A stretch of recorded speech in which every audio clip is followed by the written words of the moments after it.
12 on this Thursday morning, and we have Senator Mike Braun joining us in studio. Thank you for coming in. Good morning. Good to be here. Big headline in campaign 2020 this week, Joe Biden announcing Kamala Harris as his running mate. Tell us about your experience working with Harris in the Senate. So you got to remember, many of them were gone campaigning for president, and Kamala was out there and I think sees the rigor of what that trail is going to be like. And you get to know senators to some extent if you're on committees with them, and I don't believe she's on a committee that I'm on. So, of course, you just by being one of 100, you're going to have some interaction. Like the first time I met Bernie Sanders is when we were on an elevator together, and it's a good story, but we'll save it for later. So Kamala, I think, knows the intensity of what it's like, and kind of didn't perform well there, I didn't think, just by, where she ended up. But on the other hand, I think the field is set now. And this should be about policy, because it is so drastically contrasting between how Biden and Harris would be farther left, in my opinion, than Obama-Biden. And for me, coming off of Main Street, running a business, I know the benefits of the economy as it's been over the last 3 years, pre-COVID. And for us, we need to define what that was about. And I don't think anything that Kamala is for is going to make a strong case for that, if we can litigate it in that fashion. Speaking of the economy, let's talk about the U.S. Postal Service and some of the changes that have been made there, some cost-saving measures, but we also want to make sure mail is moving quickly enough. What do you have to say about that situation? So that's been a chronic problem for decades, to where ends don't meet. Their demand for what they do has changed drastically over time, from letters and second-class mail to probably parcels. And there's demand for that. But it begs a question. In the Postal Service or any business, you've got to find a formula that actually works, and it's got a chronic deficit every year. We need it, but it's just like running a business. You've got to make some hard decisions to make it sustainable, because they're going to have to change their business plan, and that doesn't mean do things the way you've been doing it.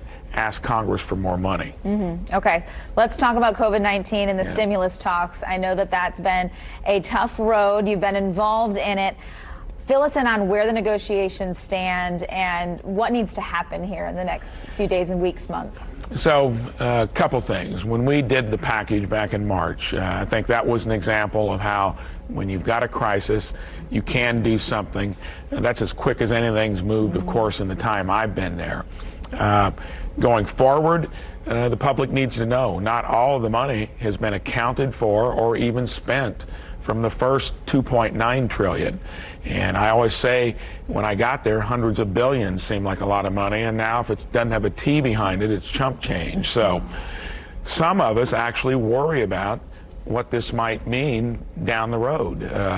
And it is a crisis. We, I think, addressed it decently up front. I'm for covering any employees that are still not working in some fashion. So I think we'll probably end up coming together on that. President Trump at least came out there focused on 4 key areas. Whether that can be affected or not, we don't know. We'll see over the next few days.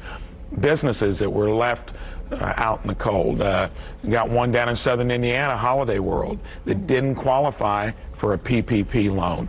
Seasonal employees, the bureaucratic kind of criteria, we're not letting them actually apply. They're wondering what their business is going to look like. Anybody that was not covered, displaced by what government did to fight the disease, we still need to look at. That's a lot less than $1 trillion. That's not $3.3 trillion. Yeah. Let's talk about another one of the 4 prongs that the president addressed, the payroll tax deferral. Yep. There's a lot of talks about this, what it'll mean, if it'll be forgiven. What's your standpoint on that? So first of all, the reason that caught some discussion even within our conference, that's the tax that pays for what's driving the deficits currently, Medicare and Social Security. So if you do not have that payroll tax, you're borrowing even more money like we do generally on everything we spend. $1 trillion deficit on roughly $4.5 trillion that we spend. That's why that had discussion. A fiscal conservative like myself that does have some political will to maybe fix some of these things, I'd want to look at that further. And I think that's going to be one that may not hit the finish line, but at least is trying to do something. Quickly before I let you go, I want to ask you about mail-in voting. The governor's been hesitant to expand that here in Indiana. What do you think? Well, we just had a great experiment in New York. The election was held on June 25th in a tight geographical area for a congressional seat. They got the results about a week to 10 days ago, June 25th, maybe August 1st. Almost a fourth of the ballots were disqualified. You do that in one congressional district out of 435. How do you think that would work across the country? Okay, Senator Mike Braun, thank you so much for joining us here on Daybreak this morning. Travel safely if you do head back to D.C. before September. I will. Thanks. Randy? I appreciate